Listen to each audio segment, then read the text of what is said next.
በስመ ሥላሴ በስመ አብ ወወልድ ወመንፈስ ቅዱስ አሐዱ አምላክ አሜን። ስንክሳር ዘወርኃ ነሐሴ ዕለት 10 ወላዲተ አምላክ አንደበት ኩንኒ። ስንክሳር ልሰምዕ ዘንብብ ፍቕሪ ጎይታ ኣብ ልቡ ይዕንብብ። ሓለዋን ጸሎትን ናይ ቅዱሳን ድማ ይረክብ። ዝክረ ጻድቅ ለዓለም ይህሉ ዝኽሪ ናይ ጻድቅ ንዓለም ይዝነብር። ካብ ኩሉ ክፉእ ዘበለ ክድሕኑ ንቅዱሳን ተማሕፀኑ አሜን። ዕለት 10 በስመ አብ ወወልድ ወመንፈስ ቅዱስ አሐዱ አምላክ አሜን።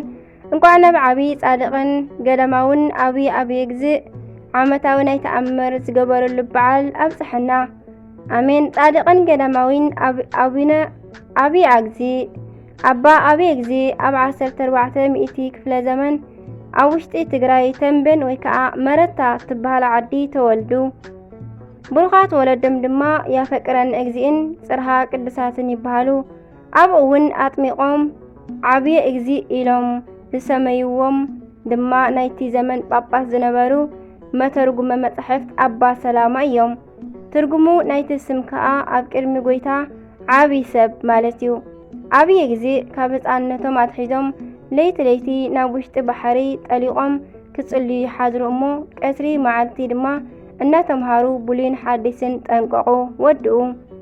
ገና ኣብ ጉብዝና ዕድሚኦም ከለዉ ከዓ ናብ ዓብይ መነኮስ ኣባ መድኃኒነ እግዚእ ደብረ በንኰል ከይዶም መንኮሱ።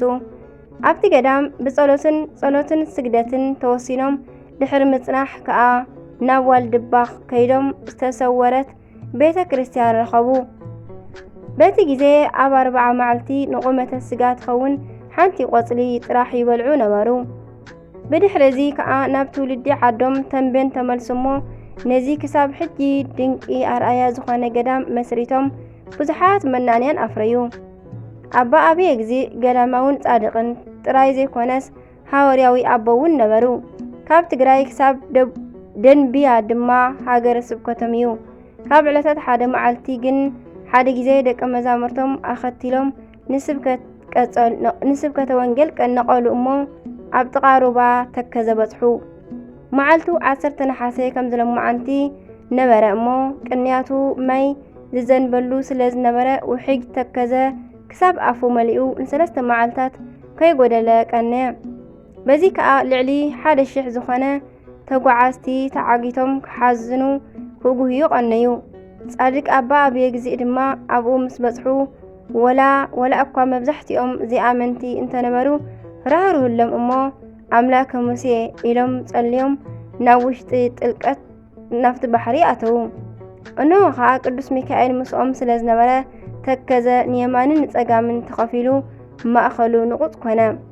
ነዚ ድንቂ ተኣምር እዮም ከዓ ልዕሊ 940 ኣህዛብ ኣሚኖም ብኢድ ኣባ ዓብይ እግዚእ ተጠመቑ። እዚ ከዓ ዓመታዊ 10 ነሓሴ ኣብ ቤተ ክርስቲያኖም ጎንደር ይኽበር። ካብዚ እናምሃሩ ጎንደር በጽሑ። ጎንደር ብቅሃን ኣንገረብ ዝበሃሉ ወሓይዝ ዝተኸበረ ዓዲ ነበረ። ጻድቅ ኣቦና ድማ ቀትሪ ክሰብኩ ውዒሎም ምሸት ድማ ኣብዚ ሕጂ ብስሞም ተሃኒጻ ዘላ ቤተ ክርስቲያን ክጽልዩ ይሓድሩ ነበሩ። ኣብዚ ጊዜ ከዓ ዝብእን ኣትማንን ካልኦት ኣራዊትን ናብ ጎንደር ኣትዮም ህዝቢ ወድኡ። ነዚ ተመልከቱ ኣባ ዓብይ እግዚእ ድማ ኣምሪሮም ናብ እግዚአብሔር ስለ እዞም ህዝቢ ለመኑን ጸለዩን እሞ ዝለመንዎ ዘይርስዕ ጎይታ ከዓ ናብ ጻድቅ ኣቦና ቀሪቡ ብስምካ ዝተማሕፀኑ ብቓል ኪዳንካ ዝኣመኑ ኣብ ምድሪ ኣራዊት ኣየሰንፎምን ኣብ ሰማይ ድማ እሳት ኣይርእዩን። ድሕሪ ደጊም ኣብ ጎንደር ኣራዊት ኣትዮም ሰብ ኣይጎድኡን ኢልዎም ዓረገ። ጻድቅ ኣቦና ከዓ ኣገልግሎት ወንጌሎም ወዲኦም ናብ ገዳሞም ተንቤን ተመልሱ። እነሆ ወላእኳ ንሕና ኣዚና እንተከፋእና ንኣባ ዓብይ እግዚእ እውን እንተረሳዕናዮም እግዚአብሔር ግን ክሳብ ሕጂ ንጎንደር ብኣማላድነት ጻድቅ ኣቦና ዓቂብዋ ይነብር ኣሎ።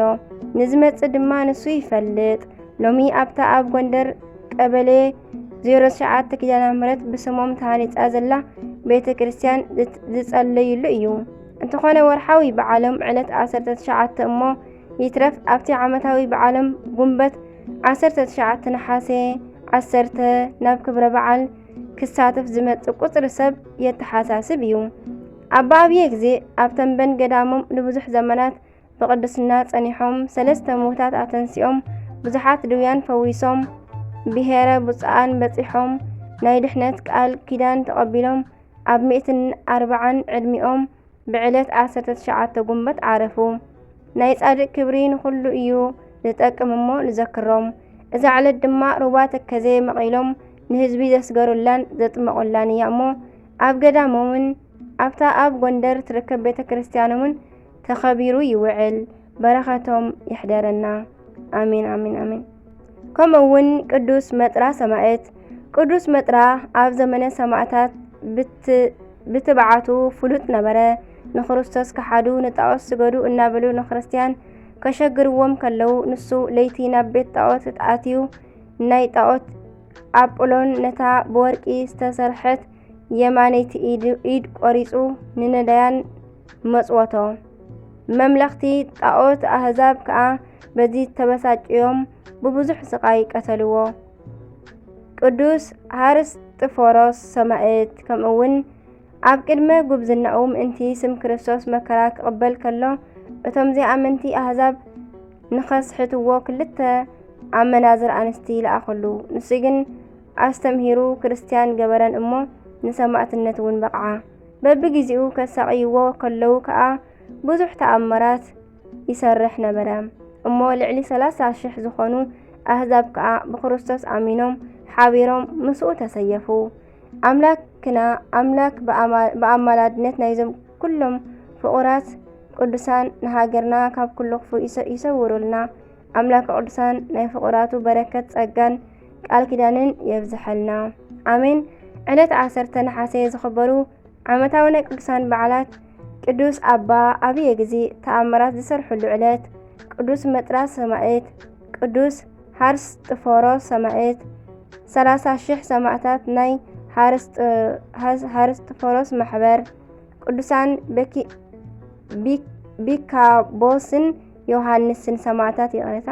ወርሓዊ በዓላት ድማ ቅዱስ ዕፀ መስቀል፣ ቅዱስ ናትናኤል ሐዋርያ፣ ቅዱስ ያዕቆብ ሐዋርያ ወልደ እልፍዮስ፣ ቅዱስ ኒቆላዎስ ዘሃገረ ሜራ፣ አቡነ መልክዓ ክርስቶስ፣ ቅድስት ኢለኒ ንግስት፣ ኣብ ዓብይ ቅዱስ ቆስጠንጢኖስ ኣሜን።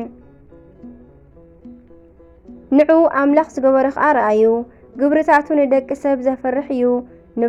ንባሕሪ ንቁፅ ምድሪ ገይሩ ለወጦ። ንወሓዚ በእምሮ ሰገርዎ። ሽዑኡ ብኡ ተሓጐስና። ብሓይሉ ንዘለዓለም ይገዝእ። ስብሃት ለእግዚአብሔር ኣሜን። መዝሙረ ዳዊት መዝሙር 65 ካብ ፍቕዲ 5 ክሳብ 6 ንረኽቦ ማለት እዩ። በረኸት ረድኤት ናይ ኩሎም ቅዱሳንና መስኩላትና ይውዓል። ስንክሳር ዝሰምዕ ዘንብብ ፍቕሪ ጎይታ ኣብ ልቡ ይዕንብብ። ሓለዋን ጸሎተ ናይ ቅዱሳን ድማ ካብኡ ኣይፍለን ኣሜን። ዝወደቐ ዝነጠበ ኩሉ ብኣፈ ቅዱሳን ትጓል መላእክቲ ተኣርመለይ ኣሜን ወኣሜን ይበሉ ኩሎም መላእክተ ሰማይ ኣሜን። አቡነ ዘበሰማያት ይትቀደስ ስምከ ትምጻእ መንግሥትከ ወይኩን ፈቃድከ በከመ በሰማይ ከማሁ በምድር ሲሳየነ ዘለለ ዕለትነ ሀበነ ምህድግ ለነ አበሳነ ወጌጋየነ ከመ ንሕነኒ ንህድግ ለዘአበሰ ለነ ኢታብአነ ዘእሱ መንሱት አላትነነ ወባልሃንም ኩሉ እኩስ መዚአከ እቲ መንግሥት ኃይሉ ስብሐት ለዓለመ ዓለም አሜን። በሰላም ቅዱስ ገብርኤል መልአክ እግዝእቲ ማርያም ሰላም ለኪ ድንግል በህልናቺ ወድንግል በስጋቺ እመእግዚአብሔር ጽባሕ ሰላም ለኪ ቡሩክት አንቲ እምአንስት ወቡሩክ ፍሬ ከርሥኪ ተፈሥሒ ፍሥሕት ኦ ማርያም ምልዕተ ጸጋ ምልዕተ ውዳሴ ምልዕተ ሞገስ ምልዕተ ኩሉ ልዑል እግዚአብሔር ምስለኪ ሰአሊ ወጸልይ ምህረተ በእንቲአነ ምህረተ ኩሉ ዓለም ሀበ ፍቅር ወልድኪ ኢየሱስ ክርስቶስ ከመ ይስረይ ለነ ኃጣውኢነ ተማኅፀነ ክላንቺ አሜን አሜን ለይኩን።